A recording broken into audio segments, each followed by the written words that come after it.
Hi, David here from the PPC Machine. In the first two parts of this series of videos about lead magnets, we talked about what a lead magnet is and why you need one, and also looked at how to actually create a lead magnet of your own. Now, if you think back to part one, you'll remember that, broadly speaking, the purpose of a lead magnet is to open a dialogue with a potential client who visits your website, demonstrate your expertise and allow you to start gaining the prospect's trust, and three, to allow you to obtain their email address so you can keep in touch and nurture the relationship with them until they're ready or willing to buy. So in this final instalment, I'm going to explain how you make your lead magnet available for people to download in return for giving you their email address. And I'm going to look at what you can do after that to maximize the chances of turning that person into a client further down the line. As I just said, one of the main reasons to have a lead magnet is so as you've got a hook to encourage someone to give you their email address. So it's no good just making your lead magnet freely available on your website for anyone to view or download. Instead, you need to upload it to your website and protect it so that the link to it is only made available once someone has provided you with their email address and joined your mailing list. Now, depending on what sort of website platform you use and how comfortable you are with doing basic website design, you might be able to do all of this yourself, or you might need to enlist the help of your web designer. Now, I'm going to assume that you've got a WordPress website because over half the world's websites are built on WordPress. And if you haven't already got your site on WordPress, I'd recommend that you consider migrating. Anyway, one of the beauties of WordPress is that there's a vast array of free and paid for plugins which allow you to do quite complicated things with your site, even if you're not a web developer.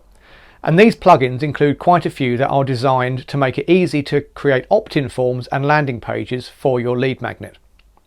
I'm not going to list them all here, but as ever, if you Google it, you'll find lots of information. What I use myself is a bundle of tools called Thrive Themes. And this includes a plugin called Thrive Leads, which is also available, by the way, on its own. And that lets you create sign-up forms and integrate with all the major email automation systems. Thrive is a paid-for set of tools, but in my opinion, very worthwhile having. By using Thrive, it's quite easy to design a landing page like this one and create a sign-up form like this one, which appears when someone clicks the button to download your lead magnet.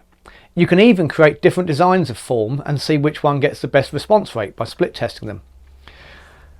Now, I recommend you use something called the double opt-in method for your mailing list. And this means that once your new subscriber has filled in a form, like the one I showed you just now, they'll get an automated email asking them to click a link to confirm their email address.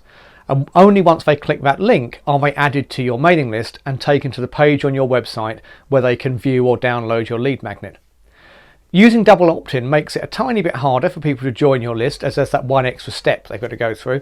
But on the plus side, it means all the people on your list will be people who definitely want to be there and have definitely entered a valid email address. It also gives you an extra line of defense in the event that anyone claims they didn't sign up to receive your emails, and it stops your email list getting filled up with spam form submissions. Don't worry if setting up a double opt-in system sounds complicated. All of the major email automation systems will do all of this for you, and they require a minimal amount of configuration on your part to get it up and running. You just need to follow the instructions for integrating your opt-in form with your chosen email system, and then as soon as someone submits the form, the confirmation email is sent automatically, and once the recipient clicks the link, they're automatically added to the mailing list and directed to the lead magnet that they requested.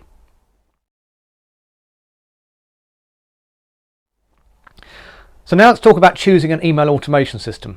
There are lots of email marketing systems out there, and you've probably heard of some of the big ones such as MailChimp or Constant Contact, but the one I use myself and which I recommend to my clients is one called ActiveCampaign.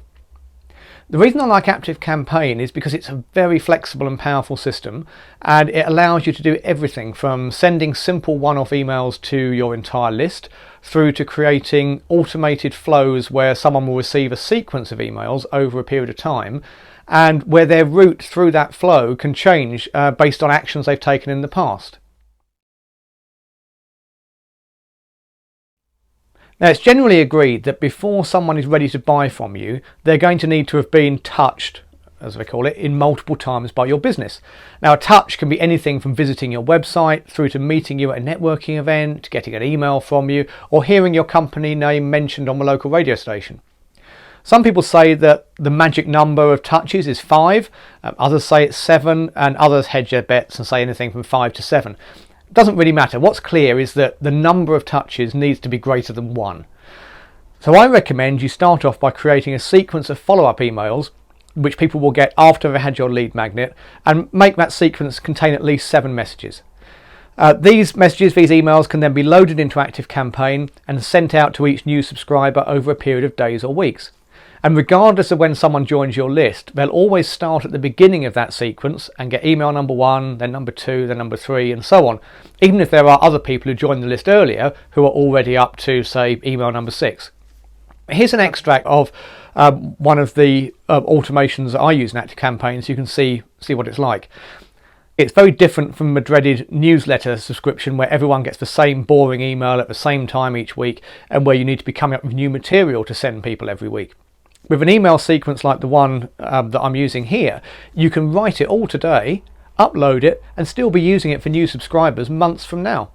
Of course, that does mean you need to make sure your content isn't too topical and that the information you're providing won't be out of date within a few weeks. So, for example, avoid doing things like making references to something that's been in the news this week, or saying that you're writing your email on a hot summer's day. So what should you put in your follow-up emails? Well, there are various approaches you can take. For example, you could share some of your past blog posts. You could provide a series of tips on a particular subject. Or you could tell a story that's relevant to your target audience and which illustrates a point you want to make. Obviously, each business is different, so it's impossible to give you a one-size-fits-all recommendation. But if you want some ideas, then do use the link in the description below to book a call with me. I'll be happy to bounce some ideas around and help you out. One of my favourite ways to create a follow-up email sequence is to provide a series of tips that are related to the original lead magnet that your subscribers downloaded. So, for example, one of the lead magnets that I offer on my website is a Google Ads audit checklist that helps people carry out a health check on their Google Ads campaigns.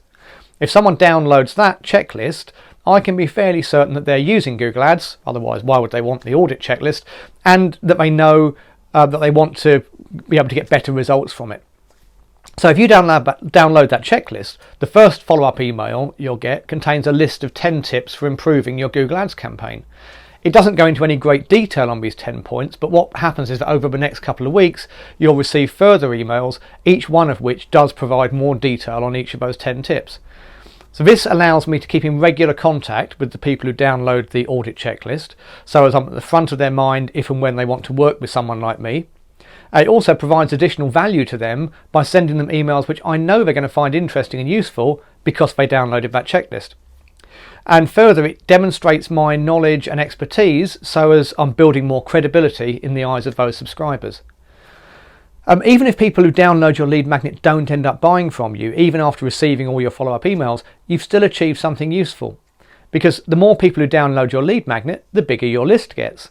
And that means that as and when you have calls to send a large-scale marketing email, let's say, for example, you want to promote a new service or announce a special promotion or invite people to an event, you're already going to have a ready-made list of engaged and interested people that you can send it to.